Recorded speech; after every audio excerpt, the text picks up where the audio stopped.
mata rahama ne, daraja ne ku ƙarshen daraja sai mata. Rahama ne mu mata rahama ne. Haɗi na musamman, haɗin ƙwallon kashu da dabino.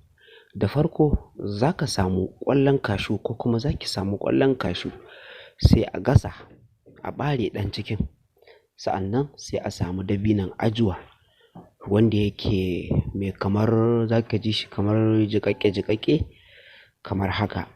Idan aka samu, sa'annan sai a kawo wannan ƙwallon kashu ɓararre. Idan aka kawo shi sai a dinga yanka tsakiyan wannan dabinon kamar misali kamar haka. Idan aka yanka tsakiyan sai a cire ƙwallon, idan aka cire ƙwallon sai a ɗauko wannan ƙwallon kashu guda 3 ko 2, to amma a nan ga shi guda bibbiyu shi ma ana sakawa a haka. Idan aka gama ɓaɓɓare wannan kashu ɗin, aka ɓaɓɓare wannan dabinon aka saka wannan kashu ɗin,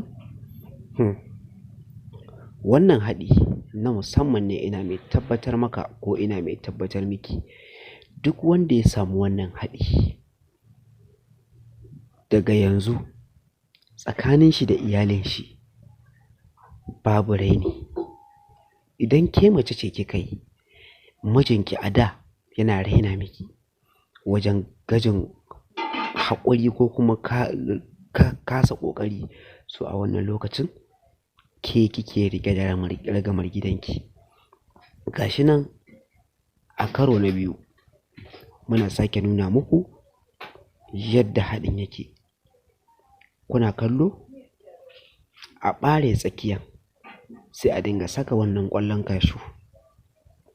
So idan aka tashi taune su za a dinga yi, a haɗa su gaba ɗaya da wannan ƙwallon kashu ɗin da wannan dabinon, a haka za a dinga taunawa. A ci ɗaya da safe, a ci ɗaya da rana, a ci ɗaya da yamma. Insha Allahu za ku ba mu labari. Allah Ubangiji ya sa mu dace. Ku danna subscribe.